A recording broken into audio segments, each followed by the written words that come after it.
nao sasa ni wakazi.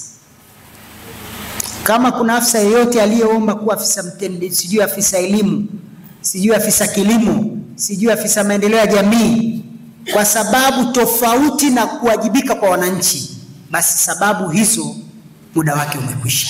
Sababu pekee tuliyobaki nayo ni kuwajibika kwa ajili ya wananchi.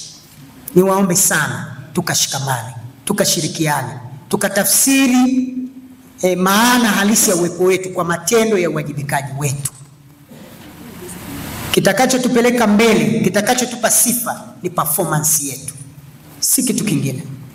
Kwa ninawaomba sana viongozi wenzangu, kama ambavyo nimesema kwamba kikao hiki ni kikao muhimu kwa ajili ya kukumbushana wajibu wetu. Mimi nimesema ya kuyasema, sidhani kama tutapata kikao kingine kama hiki cha kukumbushana wajibu. Ni rai yangu kwamba kila mmoja wetu atakapotoka hapa atakuwa ameelewa, atakuwa ametafsiri, atakuwa ametafakari kwa kina yote tutakayokuwa tumeeleweshwa hapa, kwenda kuyatekeleza kwa vitendo.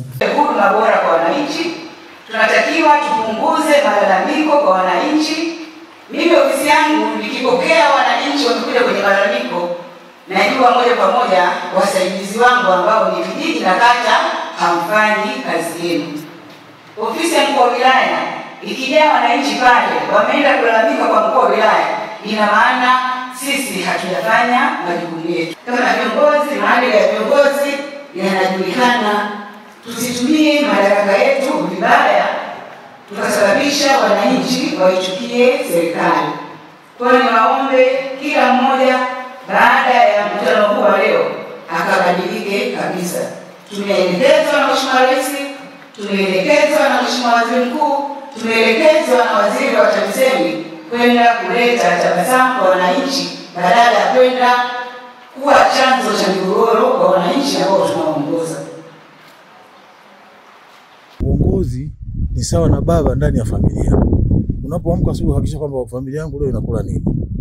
Kwa hiyo hata hivyo ukiamka useme Mwenyezi Mungu nisaidie, ninapoenda kwenye ofisi yangu au ninapoenda mtaani huko nisikute changamoto yoyote.